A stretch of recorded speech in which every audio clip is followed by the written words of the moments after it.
Hello, everyone, and welcome to the next edition of the DFS Down Under show with Smatho 10 and Big Hef for another bumper finals edition of AFL Daily Fantasy. It's been a huge week. Well, not really a huge week last week, but it's been a huge season for AFL Daily Fantasy. So just make sure you tune into dailyfantasyrankings.com.au for all your AFL Daily Fantasy needs. But we are a show which needs to talk about the big topics this week, and I've always brought in my co-host, Big Hef. How are you today, mate? I'm good, Smatho, but I've got this bloody song stuck in my head because of you singing it before we came on. We'll get to that in a minute, but it's good to have a little freshen up before the finals. We've got a couple of really hard finals to talk about on tonight's show, so we'll need every single second of that freshen up, I reckon. Now, speaking of finals, there are a few finals still kicking around in other sports at the moment. Obviously, starting on Thursday morning would be the NBA finals. The Lakers and the Miami Heat doing battle in 7 games. Hopefully, be 7 games of the NBA finals. Bit of surprise the Heat getting up there, Hef.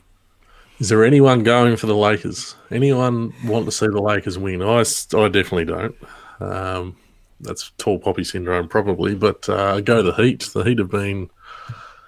they're an easy team to jump on a bandwagon for, the Heat, I think, after their performances lately. How good is their rookie, Tyler Hero, just shooting them from downtown? And if he doesn't hit them, then obviously Robertson gets them. So it's going to be some great games there coming up. Oh, we hope there is. Sometimes they can just implode, these teams, when they get to the finals, and the Lakers will be too good. But let's hope it's a good one.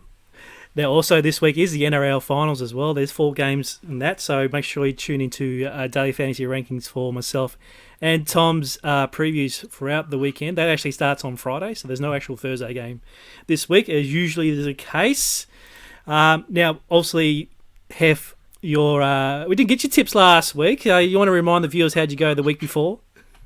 Desperately unlucky second, I think it was, Smatho. No, it was had every chance for it. Good for the place punters out there. Good for the each wayers. That's like you, Smatho. You're a massive place punter, I know. I have a couple of places. Very conservative. You got to have that winning feeling. You got to have that winning feeling when you get up for the place. But we've actually got 2 shows this week for the first round of the final. So I'll get you for the next edition, Hef. I'll get you to talk up some Sport Champ selections for this coming Saturday. So we're going to do a preview for the Saturday games for the AFL. So I'm getting paid overtime for that one, aren't I? Oh, look, it's this time of year where, this is where you've had, 14, 15 shows to, get into a bit of a groove. So this is where you earn your money here. And look, if you want to claim some overtime, well, you got to put the work in, all right? So now, before you start putting some work in, I'm going to get into Smatho's 2 thumbs up. And obviously this week there has been some nominations for the AFL. So I had to go back into the archives and... You're giving it to yourself again? No. No, Smatho didn't get a win this week. So, look, there are a couple of nominations, but mainly what I've been seeing is DFR highly ranked member Brody 4. He's been absolutely killing it late this season. He's been absolutely smashing it.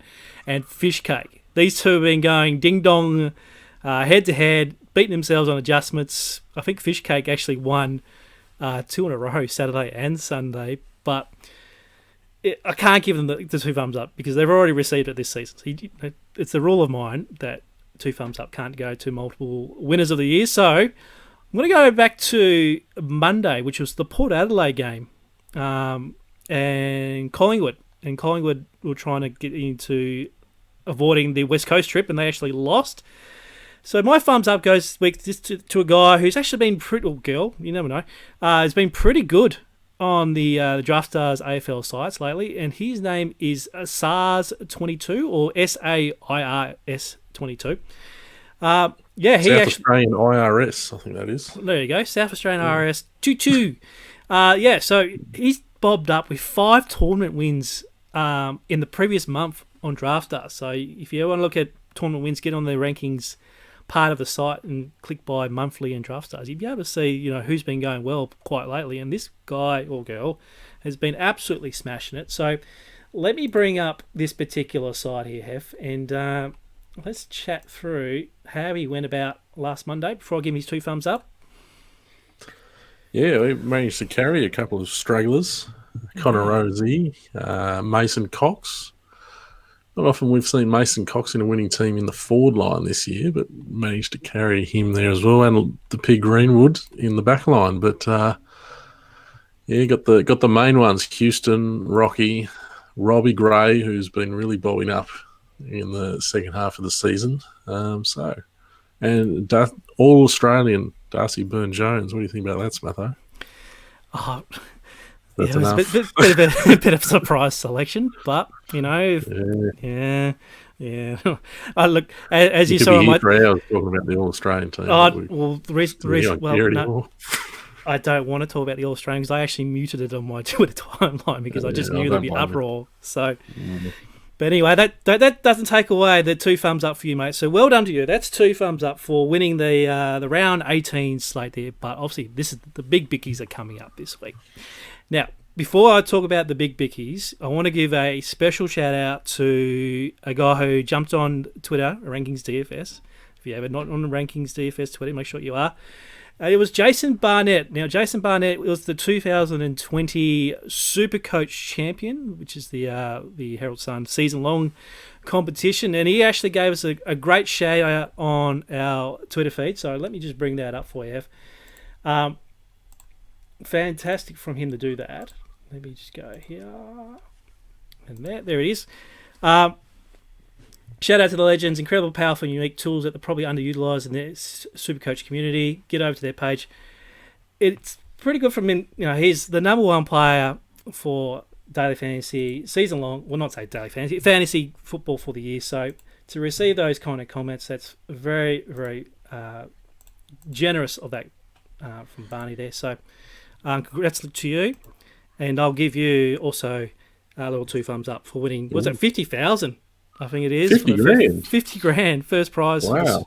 For the Herald Sun Supercoach, or we call it the Mercury Supercoach down here in Hobart. So well done to you, Barney. Well done, mate. Speaking of the Mercury, Smatho. Yes. Speaking of the Mercury, they released a bit of information today. What are your thoughts on the Jack Jumpers joining the NBL next year? All right.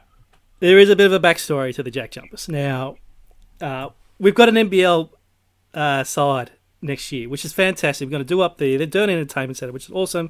Very excited people here in Tasmania with their basketball. Now, back when we were in our childhood days, we had the Tassie Devils, all right, and we got to go see some great Cal Bruton, the likes back in the day, and they came up with a short list of 5 names, and that got whittled down to 2, and that was the Tasmanian Tridents and the Tasmanian Jack Jumpers. Now, the Tasmanian Jack Jumpers, right, actually was the nickname for Tasmanian Rugby Union's representative side. So whenever Tasmania went to play Victoria or South Australia or Northern Territory, they were referred as the Jack Jumpers. Now, the problem with Tas Rugby Union was that they didn't actually patent the name or got a business name under it. So it was just sitting there for the taking. Now, I bet you they didn't think someone was actually going to take it, though, Sparrow. No. So when it leaked today that the Jack Jumpers were going to come out, and I'll bring up their logo, just have a look. Here's their logo here, the Jack Jumpers. When that came up today, I thought, can't be serious. People are going to go absolutely cocoa bananas over this. But I don't mind it. I don't mind the Jack Jumper because I've kind of grown up with rugby. But I think for the pub test, as they call it, it's not great, isn't it? Well, when they first made the shortlist, I thought this is the most stupid thing I've ever heard. The Jack Jumpers are just an ant that you can just squash. Like, fancy getting behind that. Now it's sort of come to light. I've come around a little bit. At least it's something. Like, it's not an inanimate. I couldn't even get this out in the pre-show. An inanimate object like a trident. Yep. At least it's a living thing. So it seems like a bit of a piss take, but you started singing Jack, Jack, Jackie before. I got stuck in my head. I don't know. It's something to get behind. You can just see it now. The starting 5 has been released here. The light show's going on, and there's Jack, Jack, Jackie pumping along with the music. Just imagine coming out, getting pumped up to basketball with that. Oh, look, there's some great nicknames from it. You can call them the Jumpers, or the ant. We've got the ant mold. The Darren Entertainment's going to be called, but the mound. The mound. Oh, it's not. Yeah. It's good. Like, just give it a bit. Like, we didn't have any other names left. Let's be honest. Like, Tigers was gone. Devils are gone.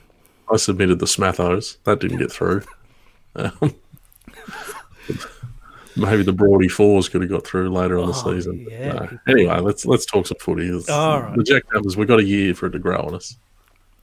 Well, It's grown on you already. I've got a year for it to grow on me.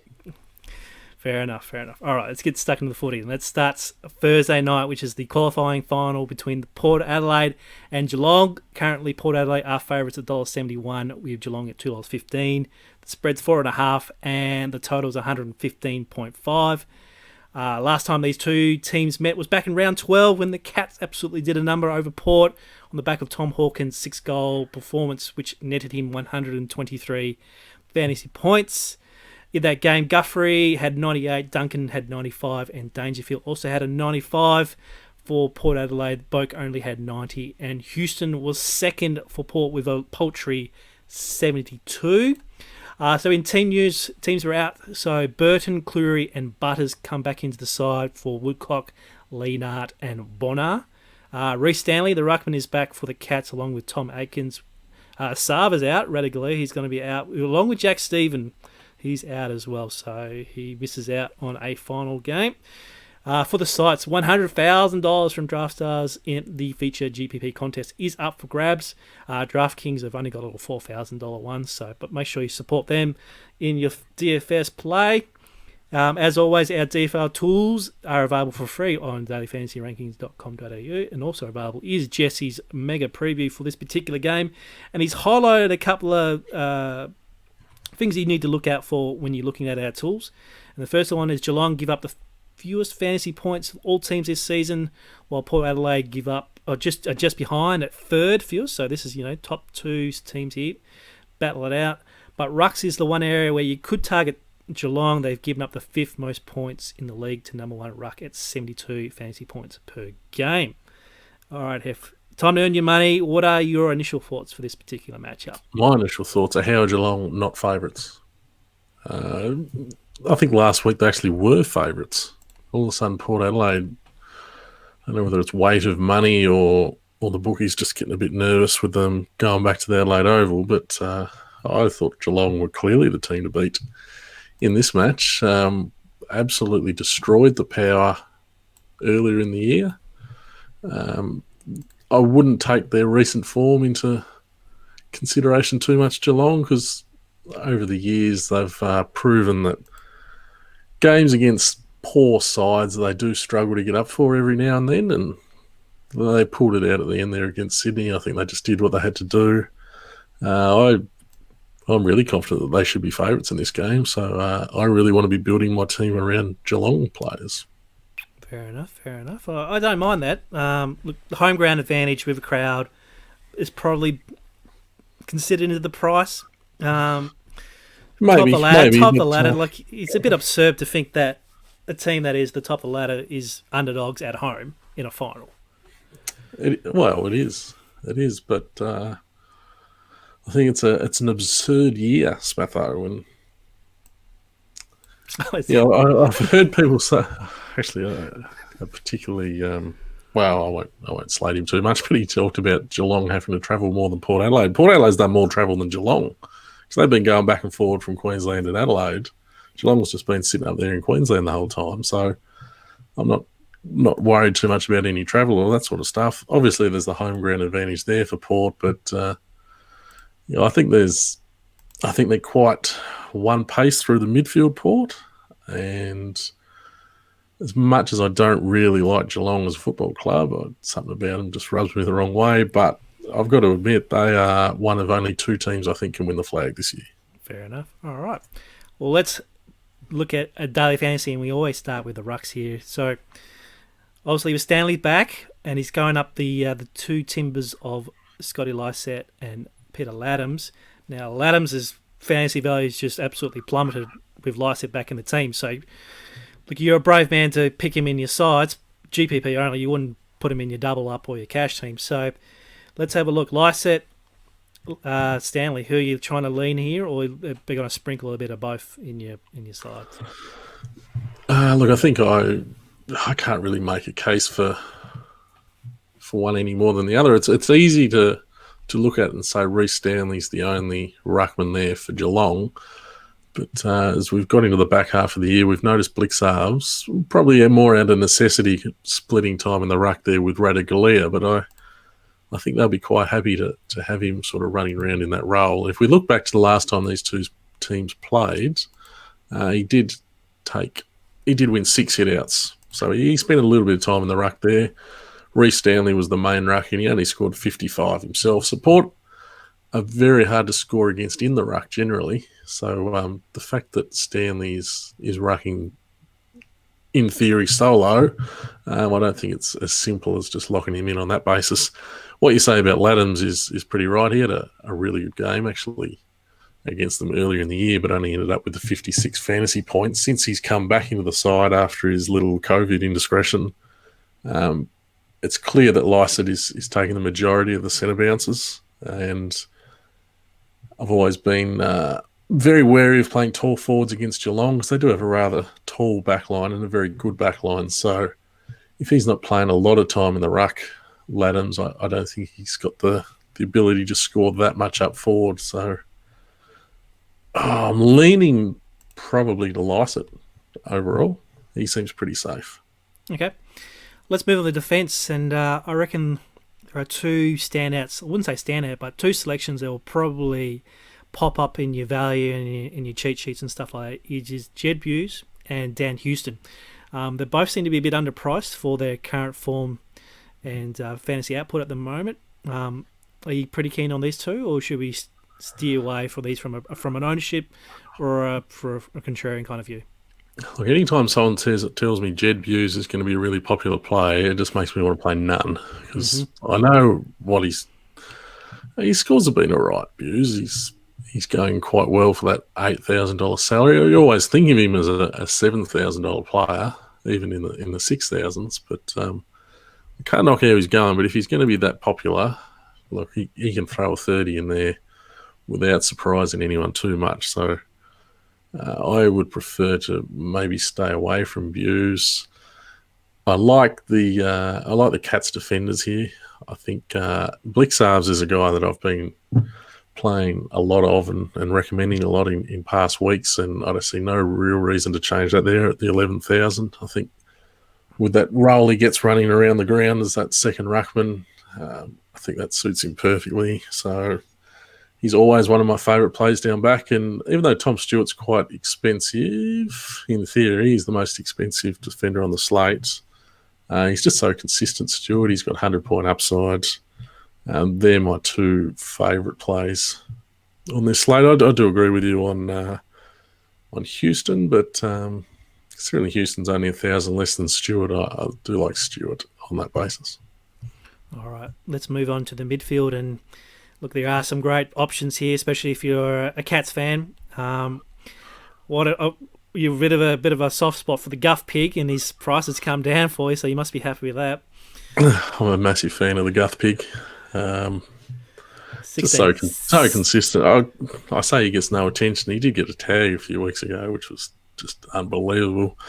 Somehow he's ended up on the wing in the All-Australian team where he hasn't seen the wing for about 2 years. But we're talking fantasy, and even though he's priced up there at 16,000, it just looks like he's going to turn up and get his 90, 100 points. And yeah, I love the Guff Pig in this.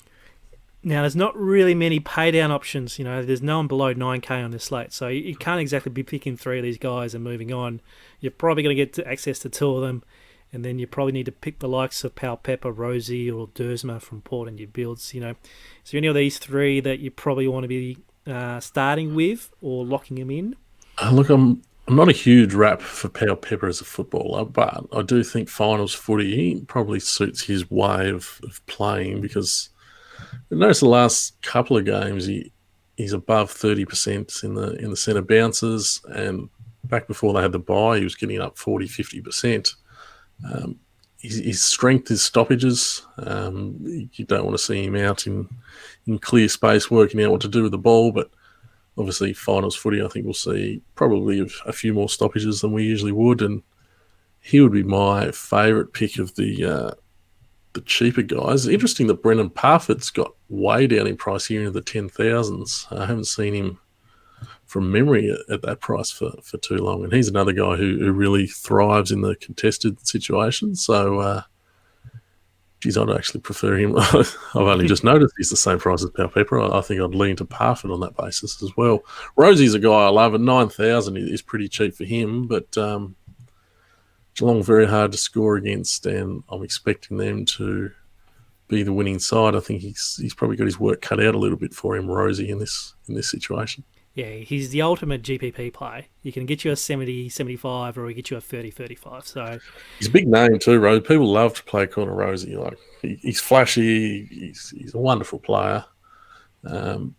Yeah, but whether he's going to accumulate what we want him to in this game, and obviously being the cheapest player in the midfield, that's going to help his ownership as well. So I think I'd prefer just to pay a little bit more for the likes of Parfitt and Pal Pepper with that inside sort of role. Robbie Gray's a guy he's a super footballer, Robbie Gray, and he's getting a lot more time through the middle of the ground now it's the business season, business time of the season.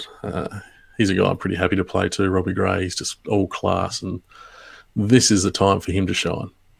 Now, Jesse also mentioned with Robbie Gray, also Joel Selwood, who he's a veteran now, but this is finals footy experiences off the charts. So he comes in a bit over just around 11k. Was there any? He'll be popular, would you think? Like he probably will be, but I don't know what there is about Selwood. He's since he came back from that injury, he's probably been looking after himself a bit. I just don't know if he's got the upside anymore, especially with Guthrie going into the midfield and taking a lot of that loose ball, and Menegala's been superb out there on the wing.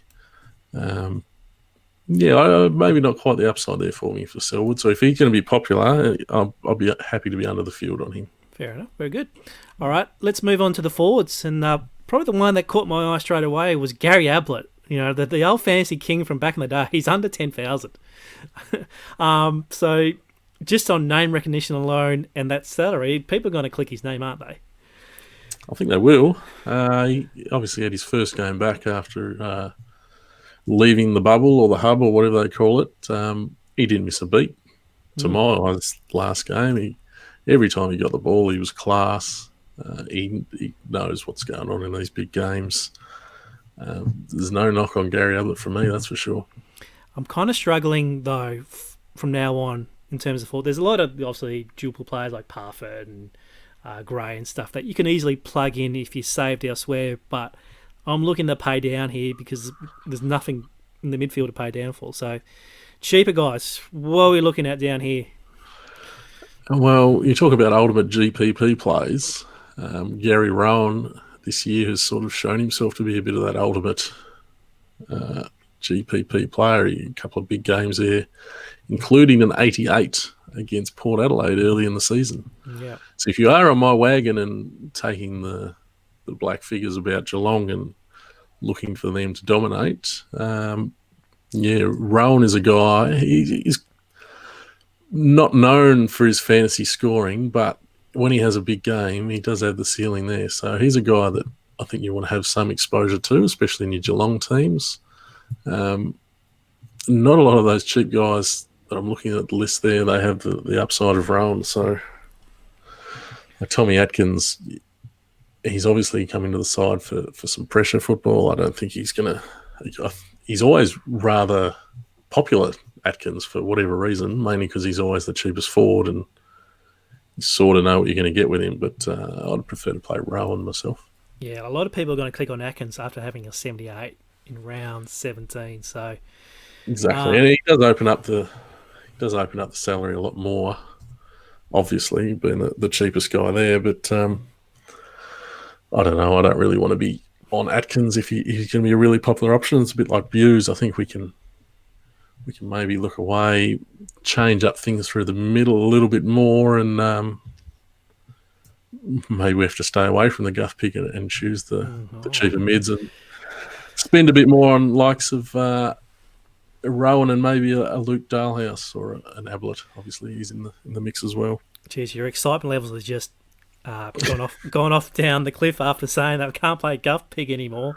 I know, it hurts me. It's a tough look. Let's be honest, it is a tough slate without any lack of. It is hard to play good Guthrie when he's value. the most expensive bloke in the game. I find it very hard to play these Port Adelaide players, though. The likes of Butters, he's up to 11,000 now. These half forwards for Port Adelaide, they're very classy, but this is just, if you're up against a Cats team that is on, I just can't. You saw what happened last time, and when you mentioned Houston was their second top scorer with 72, it's means there's a lot of players not hitting value, and Geelong are very capable of controlling the footy. So obviously, contrarian plays to get behind the hometown Port Adelaide power and hope they run over the top of them. But considering Geelong are outsiders in the market, I'm pretty happy to take a really Geelong focus with my teams in this slate. Excellent. All right. Let's move on to the Friday night game, which is the other qualifying final between Brisbane Lions, who are actually outsiders at $2.10, taking on the Tigers at $1.72. The Lions just a small 3.5, and the Thurs 118.5. Last time these two teams met was back in round 10.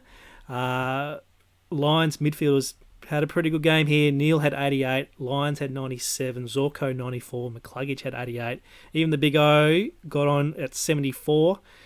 Dustin Martin led the Tigers with 81. Oh, no, he didn't actually. Shea Bolton, no, he didn't. Liam Baker led the Tigers with 90. I would have had more guesses than that to get Liam Baker. Yeah, and Shea Bolton had 85, and they were the three that stood out for the Tigers. Now, at the time of recording, we don't have the teams. They come out Thursday night. But we know that no Tom Lynch for the Tigers, no Jack Higgins. Dion Prestia should come in the side. Jared Berry is also available for the Lions after his shoulder injury, so he should be back in the team as well. DraftStars have a $75,000 GPP feature contest, and DraftKings have brought up a $10,000 US dollar contest, which will obviously poke my eyebrows a little bit after my win the other week. So. And a hole in your pocket over there on DraftKings. That's the way. Speaking of DraftKings, keep an eye on DFR. There is some talk for some more competition in the future weeks. A bit of exclusive coming up, so make sure you keep an eye on DFR. Now, as for the tools on the Daily Fantasy Rankings website, it's grim reading this. Brisbane are fantasy 17th in the league for restricting fantasy scoring, or actually they're stingy, right? But for the Tigers, you can target their premium backs. They're actually second overall in the league for premium backs. But the main one here is the leaking of fantasy scoring through the rucks for the Tigers. So we are looking at Brisbane options through the ruck. However, the Tigers actually accumulated more possessions than the Lions over the season. The Lions are actually 16th overall in actually possessions. So that means less possessions means less fantasy scoring. So I initially thought, just target Lions, but it looks like that the Tigers are in play here. Is that, you reckon that, Hef, or you got some other reasoning here? Well, there's a little bit more to work with on this game, I think, mainly for the fact that the Tigers are really unsettled. I think Prestia will come back in. We saw Tichy Edwards get added to the mix last game. That's got the potential to really spruce up their centre bounce combinations, because obviously Prestia is probably the main guy that they're going to want to have in the centre bounces, and they've missed him for many, many weeks. So we've had the likes of Shea Bolton step up there. They've had some players like Graham and Ross roll through the team to make up that centre square sort of structure they have. Now, Tichy Edwards came back from a big stay out of the hub and had 58% of attendances last game. So there's a lot going on there with Richmond that is a bit different to the norm, and I like when that happens because that means that the prices aren't really as nailed down as what we sort of had to deal with there in the Geelong Port Adelaide game. All right, let's break this game down. We start the rucks here, and I didn't realise that Steph Martin returned for the final game of the season. I was all over Oscar McInerney, and then don't read your notes on this one, Smatho. So that kind of threw me a little bit. So yeah, Steph Martin, Oscar versus Nankervis, they're all priced around the same. So you'll have to break this down for me, because I don't really have a lean here. Look, I want to lie on the tools. They're saying that, yeah, go after the Richmond, but with two of them, that makes me a bit worried. It makes me a bit worried too. I leaned going against the tools here. Now, Nankervis is a guy that does have a reasonable ceiling. We mentioned this a couple of weeks ago now, and we got kissed when Soldo got injured, and that meant Nankervis was basically the top scorer in the game. I think he's going to ruck predominantly. I think they're going to bring maybe or Chol in, especially with Lynch not playing, Soldo out. I think Chol's the obvious guy to come back into the team. So if you don't want to play one of these guys at 10K, it's hard to play Oscar with Steph back. It's hard to play Steph at all the way he's going. They really split the duties last game in Steph's first game back. So 10,000, as good as the matchup is against Nankervis, neither of them really excite me that much. And I think that brings Chol into play. He's only 6,000. Like, you're not going to get a huge score out of Chol, but last time these two teams met, he got 39. If he can get close to these other rucks then and open up some salary for around the ground, then I think that means he's playable. Yeah, like I can't see all three options scoring pretty well. You probably get one popping, one sinking, and then one. I think Nank's the guy that'll pop, to be honest. The flip side is Brisbane, this combo is really hard to score against as well. So it's not like, we can play Nank because he's the single one. It's a bit like the Port Adelaide Geelong game, actually. Nank and Stanley, very similar type of players. And then the Laddams-Lysett combo, very similar to the McInerney-Martin combo. So it's quite a similar dilemma that you face with these two games. But forced to choose, I'd probably say Nank and Chol would be my favourite options. Okay, very good. Let's move on to defence. And as I mentioned earlier, you can target the premium backs playing the Tigers. And we've got one guy who fits that bill pretty nicely, and that's Daniel Rich. Last three games, 86, 101 and 84. If he keeps that up, that's pretty much one of your locks for the lineups. But it is Daniel Rich, though, and he can go missing. But because I can't see any other premium backs for the Lions. Feels like we've had this issue a few times this year when the Lions come up against. There's a few teams in the comp that give up a lot of points to backs, and you look at the Lions back line and there's not an obvious guy that you really want to play under those circumstances, especially with Harris Andrews out, because he's a guy that can pop in the right matchup. I assume he's not going to make it back. Rich, I see he's the obvious guy, isn't he, if you want to play the proper back, but 12,600 is... I'm not going to talk you out of playing Rich, but he's not a guy that I want to be piling into because I just don't have that much faith in him, to be honest. Fair enough. What about on the flip side for the Tigers, Nick Vlaston? He's had a rock-solid price all season long, around that 10,000, 11,000 all year. He's remarkably consistently in his fantasy scoring, around the 65, touches 70. Look, he hasn't scored under 60 since round 8. That could be someone to go down a level peg to save you some money elsewhere.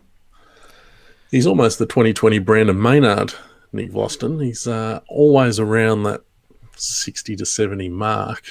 So I like what you say about the floor. He hasn't gone below 60, but if you look on the flip side, he hasn't actually gone over 80 either. So that about 11.8 price tag, he sort of wants to hit that 70 just to make value. Does he have a direct matchup? On question on the spot, because I can see him just being that floaty intercept mark. Lions getting desperate, trying to score, bombing it in, getting the hip wood and stuff, and he's just clunking marks. Yeah, like you say, Brisbane they're not the most polished team going forward by any stretch, are they? So it is actually a good game situation for Laston that he can take intercept marks, and that's where his big scoring games are going to come if the other team is a bit sloppy going into the forward 50 and finals pressure. It wouldn't surprise if that was to play out again. So he's a pretty safe play, Vlaston. If that's what you're looking for in one of your back spots, then he's definitely in the mix. I want to talk about Tichy Edwards. I want to play him in my defence. I touched on him before coming back into the team. He didn't really miss a beat there against who was that? Against Adelaide. A nice little pipe opener for him with a 70. I like that he got a lot of work in the centre square. I think they'll use him there again, and I've always rated Edwards as a big game player. I think he's going to step up to the mark. Look back last year to this basically identical game, Brisbane versus Richmond up there at the Gabba, when Richmond got a hold of them after Brisbane blew all their chances in the first half. I did spy Tichy Edwards having 118. So I think he's really well placed here for a spot in the back line. One more I want to touch on before we move on is Ryan Lester. Seems to be a very popular backman at a cheap price. Still only 8,940. Does flash as good upside, but can sink you as well. Would that be something in interest as your second backman after going up more of a premium guy in your first spot? Yeah, I think he's definitely thereabouts. Lester, before that 46, he'd been really consistent, and he hadn't been overly popular. He's not a big name, Lester. He's not. I don't want to be too disparaging, but he's not a great footballer by any stretch. He's just sort of been hanging around the mark for a number of years, playing a role. But that price there, 9,000, even that 46 wouldn't have totally sunk you at a sub 9,000 price. But we see a few 70s there. And obviously he gets the right matchup here against Richmond. So I don't think he's going to be overly popular, Lester. He's pretty easy to play if you look at the form of his last 5 or 6 games. But it's not like he's got the name to make him an absolute lock for a lot of people. So I think he's definitely worth playing, Ryan Lester. All right. Let's move on to the midfield. So I did touch on those premium bids from the Lions who scored pretty well in the last matchup against the Tigers. But the one that probably could throw a bit of a spanner in the works is Berry coming back into the side, which I would see killing a bit of Robinson's value after having some good weeks lately. But unfortunately, there's not much value here either in this particular match. So again, we'll have to pick one or two at best. Look, the head says Lions, that you should take the Lions, but obviously Tigers are in play though. They are. I'm looking at the Lions. The issue we have with the Lions is they have the same players every week pumping out the big scores, so they're priced accordingly. There's not a whole lot of up and down with them that makes the guys with an obvious upside or whatever. They're pretty consistent. Their main players are the ones that get the ball every week, so you almost have to go with them and get your upside in other positions. Now, Lockie Neal's back to pretty reasonable mark there at 16.6. He's coming off a couple of average games. He has got a bit of attention. He obviously got a lot of attention against Sydney. He had 90 against Carlton. He's been a little bit down, but the thing about Richmond, which we've known for a couple of seasons at least, they don't care about the main midfielder. They just let him go because that doesn't bother them for their structure. They're all about the turnovers and charging forward. So if Lockie Neal wants to get as many short chips and possessions as he wants, Richmond's not going to care about that. So he's the highest priced player in the midfield, but he's definitely got that 120 upside that he's shown us this year against Richmond. And we look back to the final last year, he was the equal high scorer on the ground with Dion Prestia. Can't really see many cheap guys here. Look, I touched on Robertson at under 10k, but that's probably the guy I want to avoid. Ross, I'm not sure if he's going to get a game this week. He's at 8.5, and he can get you a grind out of 50, 55, 60 at best. Is there any other guys down here that I know we don't have the teams yet, but hopefully get a game and provide that fourth midfield spot. No, I don't think we're going to see Ross. I think he'd probably lose his spot to Prestia. I do agree with you. It's hard to find a cheaper option through the midfield, which I think we're going to have a lot of cheaper options up forward. We do have the cheaper option in Charles in the ruck. We do have some cheaper options in the back line. It might be the game where we look to spend up in the middle of the ground. What you say about Robinson, I do tend to agree with Berry coming back. Berry and McCluggage are interesting ones. They're at just under 13,000 because they do have 100-point upside. Berry's an interesting guy for me because I think he's played out of position a bit. He plays this wing half-forward role. When he gets in the centre bounces and right into the guts, he can score really, really well. There was a game against Sydney where they had to throw him in there because they had a couple of injuries and he scored about 50 in the last quarter. But with the likes of Neil and Lyons and Zorko and when they have Ellis Yeoman floating around as well, he doesn't get as much of a look in there. But finals footy, if he does get a bit more time in there than usual, that does give him upside. So they're two guys that they can be up and down, both him and McCluggage, but they can hit that. It's a GPP winning score if you have one of those guys in your team and they get up that 90-100 mark. Yeah, I agree. You might have to suspend up in the midfielders, so therefore you'll have to pay down in the forwards. And this is probably where you actually win your GPPs, because one of the guys here will probably pop for a couple of goals because I can't see many high scores here.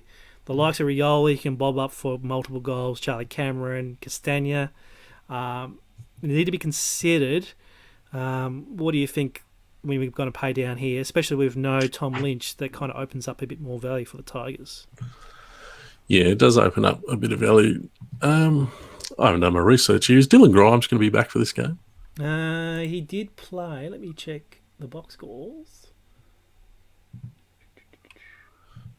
Grimes. Yes, he's back from suspension, I do believe, or injury. Yes. Yeah, he did hurt that. Wow. The reason I mention him is he's such a great matchup for Charlie Cameron. I think if you think back to the final last year, Cameron only had 34. He just kicked the one goal. I can't remember if Grimes is playing or not, which is pretty poor on my behalf. Grimes does play. That puts a line through Charles Cameron for me.